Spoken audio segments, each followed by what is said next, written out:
Some horror stories begin with screams in the dark, with blood on the walls, with monsters lurking in shadows. But this one begins with something far more ordinary, something so small, so trivial, that what follows seems impossible. This is the story of the Condiment Killer.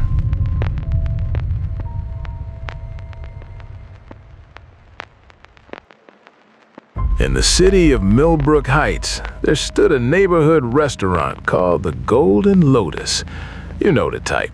Been there forever. Same menu, same faces. The kind of place where the owner knows your order before you say it. Marcus Chin worked the counter 6 nights a week. Good guy, reliable, minded his own business. But on one Tuesday evening in March, everything changed. Over something so small, most people wouldn't even remember it. A customer, let's call him Mr. Hoffman, ordered takeout, sweet and sour chicken, fried rice, spring rolls, standard order. But when he got home, they'd forgotten the duck sauce.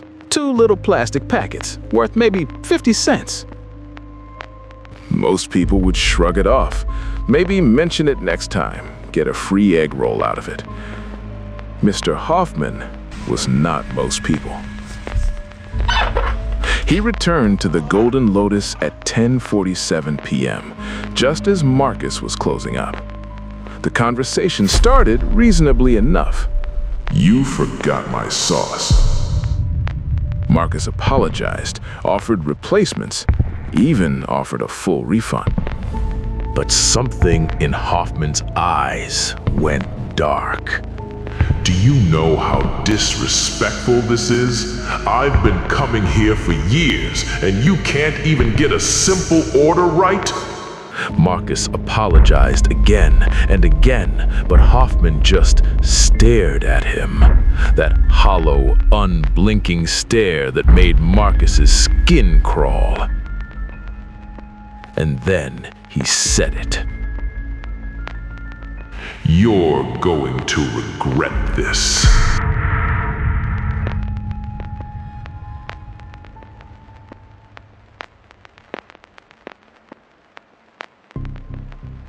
Three days later, Marcus noticed the car, a gray sedan, parked across the street from the restaurant, just sitting there, engine off, driver's seat occupied by a silhouette that never seemed to move.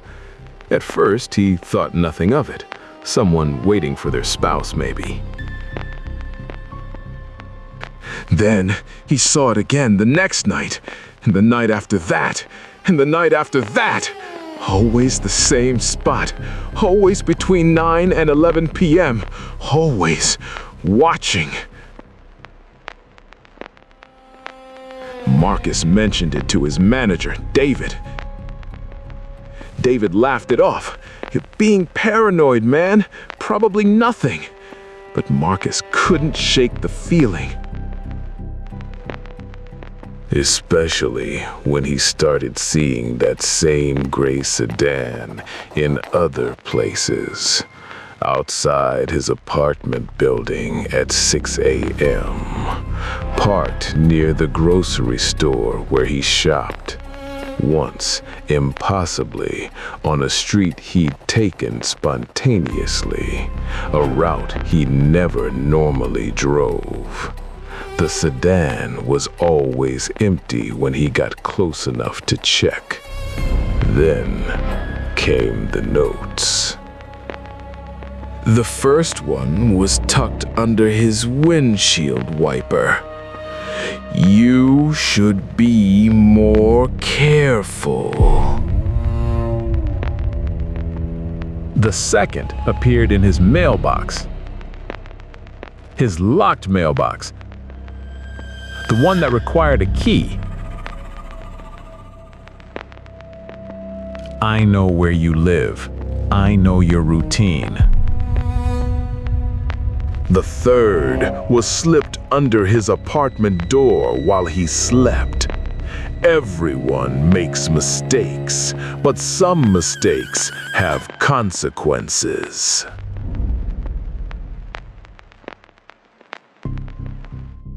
Marcus went to the police. They took a report. They told him to install cameras, change his routine, be vigilant. But there was nothing they could do without evidence of a direct threat. For 2 weeks, Marcus barely slept. Every sound was a threat, every shadow a stalker. Then, one night, as he returned home from work, he heard it. Bang! Someone pounding on his door! His heart stopped. He grabbed a knife from the kitchen, approached slowly, looked through the peephole. Nothing. He opened the door. A bag sat on his doormat. Takeout. Inside, duck sauce packets. Dozens of them. And a note. Now we're even.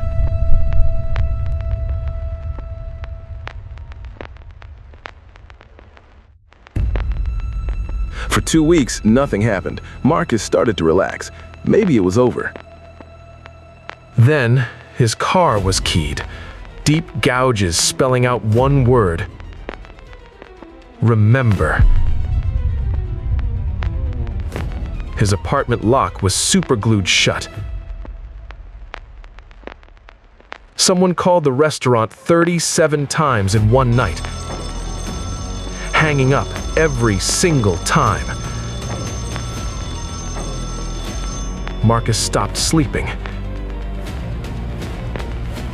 He bought pepper spray, a baseball bat, motion sensor lights.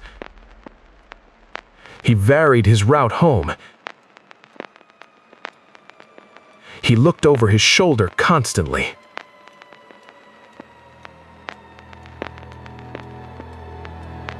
This has to end, he told David one night, hands shaking. I can't live like this. David suggested he take time off, go stay with family, let things cool down. But that night, walking to his car after closing the restaurant, Marcus found another note. Tomorrow night, the Golden Lotus, midnight. Come alone, or everyone you love will learn what happens to people who disrespect me. Marcus told no one, not David, not the police, not his family. He couldn't risk it.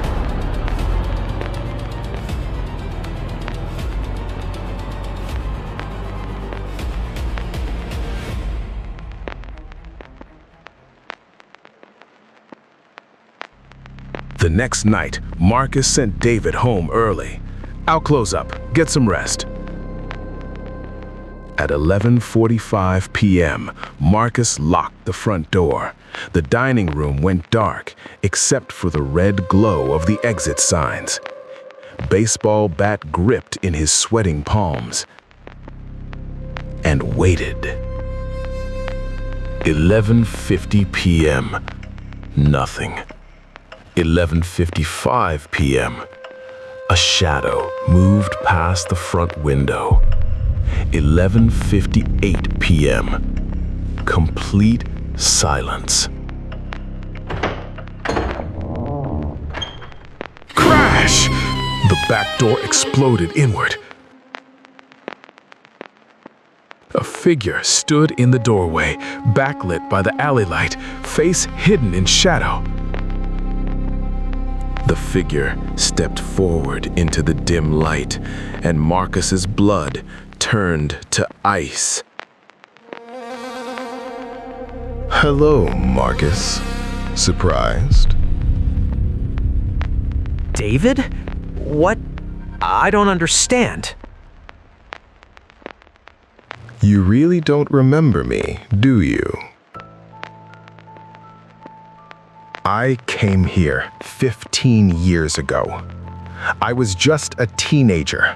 My family had just moved to Millbrook Heights. You got my order wrong. When I pointed it out, you threw the food at me. Humiliated me in front of a packed restaurant. You destroyed a scared kid who was trying to fit in. You made me a joke. And you don't even remember. So what? This whole thing, the stalking, the notes, the car, it was all you? You've been my friend. Why?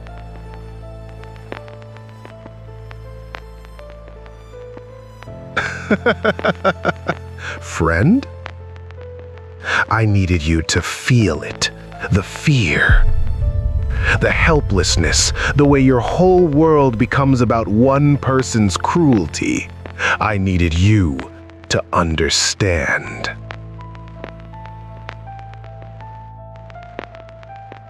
But Hoffman... There is no Hoffman. I made him up. I was the customer who complained. I wore a disguise. I needed you to believe someone else was doing this.